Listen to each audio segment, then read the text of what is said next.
Hello, चला आज तुम्हाला मी दिवसभरात काय काय केलं ते माझं रुटीन शेअर करते 9 वाजल्यापासून ते 1 वाजेपर्यंत. तर चला मग माझ्यासोबत तुम्हीही वेळ घालवा थोडासा माझ्यासाठी. तर चला, सकाळी पहिल्यांदा तरी उठल्या अंघोळ करून पहिल्यांदा तरी आपली पूजा होऊन जाते. त्यानंतर मस्त असा गरमागरम चहा पिल्याशिवाय तरी दिवसाची सुरुवात होत नाही. त्यामुळं चहा तरी सगळ्यात आधी उठल्या पहिल्यांदा देवपूजा झाली की चहा लागतोच.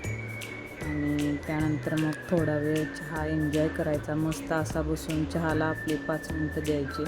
त्यानंतर स्वयंपाकाच्या तयारीला लागले, कारण की 10 वाजता बाबूचं स्कूल असतं, त्यामुळे त्याला डब्बा द्यायला लागतो. आणि तुम्ही म्हणशीला की तिखट वगैरे, तर तो तिखट वगैरे सगळं खातो, असं काही. मग सगळ्यात आधी कढई ठेवली आणि त्यामध्ये वांगी करायला घेतली. तर यामध्ये मी घरचा सगळा मसाला वगैरे, शेंगदाण्याचं कूट असं सगळं मी टाकून घेतलं आणि 5 मिनटं ते परतायला ठेवलं मसाला. आणि त्यानंतर मस्त अशी त्यामध्ये वांगी टाकली. बघा, मस्त अशी वांगी झालेली आहे. त्याची रेसिपी जर तुम्हाला पाहिजे असेल तर कमेंट करा, मी तुम्हाला नक्की माझी रेसिपी देऊन जाईल. आणि त्यानंतर मी बेसन पिठाची आमटी केली होती. जर आपल्याला रोज डाळीची आमटी किंवा कडधान्यांची आमटी खाऊन जर कंटाळा आला असेल तर ही आमटी तुम्ही नक्की ट्राय करा. जर तुम्हाला ही माझी आमटी आवडली असेल बेसन पिठाची तर कमेंट करा, मी तुम्हाला एक दिवस नक्की त्याची रेसिपी शेअर करेन.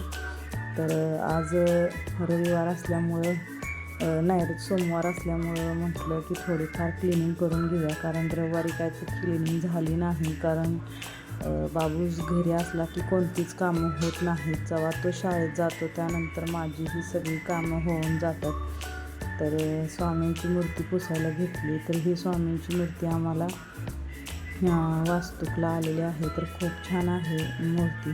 त्यानंतर मग हॉलमधली थोडीफार क्लिनिंग करून घेतली. मग सगळं असं मी हे मस्त असं बांबू प्लांट मागवलं होतं ऑनलाईन त्यावेळी, तर ते खूप छान आलं होतं. अजून तर काही बाद झालं नाही, तर बघूया कसं टिकतंय काय वगैरे, कारण ते काहीतरी खूप फायदेशीर असतं. तर त्याच्यामुळं काय फायदा तोटा होईल ते तुम्हाला मी नक्कीच व्हिडिओमध्ये शेअर करेन. तर बघूया, असं काही नसतं. आपण जेव्हा कमवेल तेव्हाच आपल्या घरी पैसा वगैरे सगळं येतं. आणि बाकी तर चला, थोडीफार अशी क्लिनिंग आपली चालू राहील थोडा वेळ. तर स्वच्छ असं टेबल वगैरे मी क्लीन करून घेतलं. आणि आता घरात बारकी मुलं म्हटल्यावर पसारा तर होणारच, त्यामुळं कितीही पसारा तो आवरला तरी तो 1 वाजता आला की सगळा असा घर भरून पसारा करतोच. आणि त्यामुळं हे पुसलेलं माझं सगळं साफ केलेलं वाया जातं. पण असो, घर हे आवरलंच पाहिजे. घाण होते म्हणून नाही आवरलं तर काही त्याचा उपयोग होणार नाही. मग असं काहीसं माझं स्वच्छता झाली. आणि त्यानंतर मी कोचला हे बघा, मी हे कवर घेतले होते, तुम्हाला मी मागच्या व्हिडिओमध्ये सांगितलं होतं. तर हे कवर तर मस्त आले होते आणि मी हे सगळं लावून घेतलं. त्यानंतर वरच्या जाळ्या वगैरे थोड्याफार काढून घेतल्या. तर बघू शकताय तुम्ही, तर खूप अशा काही जाळ्या झाल्या होत्या त्या काढल्या. आणि त्यानंतर किचनमध्ये आवरायला घेतलं. आधी हॉल स्वच्छ केला, कारण कोणी अचानक येऊ शकतं घरामध्ये. आणि ज्या मला थोडाफार अनुभव आहे, ज्या दिवशी घर घाण असतं त्या दिवशी नेमकं कोण ना कोणतरी येतं. मग म्हटलं पहिलं हॉल स्वच्छ करून घेऊया, म्हणजे जेणेकरून आलं कोणी ना कोणीतरी त्यांना असं घाण वाटायला नको, नाहीतर म्हणणार बाबा यांचं अजून किती घर घाण वगैरे असं. म्हणून मी पहिला तरी हॉल आवरायला घेतला आणि त्यानंतर मग माझी किचनची साफसफाई करायला घेतली. तर तुम्ही बघू शकताय. मग मी भांडे घासून घेतले. आता स्वयंपाक नुसतं झाला आहे तर एवढे भांडी पडल्या. आणि बघू शकताय तुम्ही, अजून आमची जेवण वगैरे व्हायचे आहेत. तर दिवसभरातून 3 जाळ्या तरी ही भांडी होतात. तुमच्या घरी तुम्ही नक्की किती जाळ्या भांडी होतात नक्की सांगा मला. माझ्याकडून तर खूप भांडी पडतात.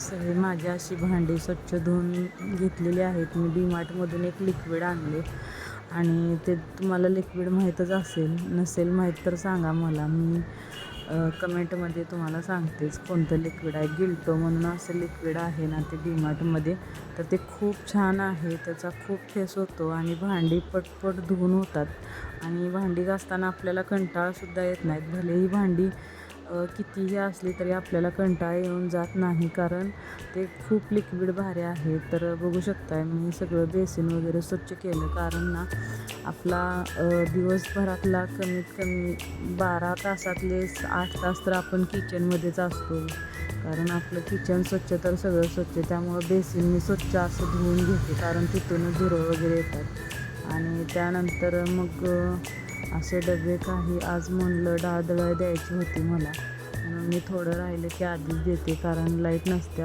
त्यामुळं मी आधीच दळायला देते. आणि त्यानंतर मग असं निरमा भरून घेतली मी, जेणे ती परवा आणली होती सरगम म्हणून. आता बघूया ही निरमा कशी आहे ती.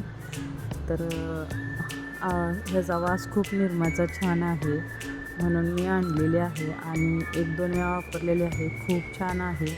त्यानंतर असं काहीसं थोडं ऑर्गनाईज करून घेतलं आणि त्यानंतर मग थोडीफार छोटी मोठी क्लिनिंग केली. आणि हे आपल्याला रोज लागतं वॉशिंग मशीनपाशी, त्यामुळं मी कम्फर्ट वगैरे निरमा वगैरे मी तर हे इथंच ठेवून देते, कारण रोज लागणारं साहित्य आपलं हातापाशी असलं म्हणजे टेन्शन नसतं. आणि बेसिन धुवून घेतला मी. खूप घाण झाला होता, तो धुवून घेतला. बघू शकता तुम्ही मस्त असा स्वच्छ आणि क्लीन बेसिन निघाला आहे. आरसासुद्धा मी त्यानंच धुते आणि त्यानंतर मग धुवायला घेतलं. आणि तुम्ही म्हणशीला की आता मशीन आहे तरीसुद्धा ही हातानं, तर मी माझ्या बाळाचे कपडे सगळे हातानं धुवून घेते, कारण मशीनमध्ये तशी कपडे जास्त घाण असलेले निघत नाहीत, त्यामुळं मी त्याच्या हातानंच धुते डेटॉल घालून. तर ती धुवून घेतली आणि त्यानंतर मग बेडरूम आवरायला घेतला. हा मोबाईल तर सारखाच पडत होता. आता म्हटलं व्हिडिओ होतोय का मोबाईल पडणार असं वाटत होतं, पण असो, आता जेवढं व्हिडिओ शूट झाला आहे तेवढाच तुम्हाला मी दाखवते. तर बेडरूम आवरायला घेतलं, जे करून मिस्टर माझे थोडेसे लेट उठतात, त्यामुळं मग बेडरूम थोडा लेट आवरायला लागतो मला. बाकी फरशी तर आमची सकाळी 7, आमच्या 3 वेळा फरशी तरी पुसून होते, कारण खूप घर घाण होतं. त्यामुळे हे मशीनवरचं तरी सगळा राडा आवरून घेतला.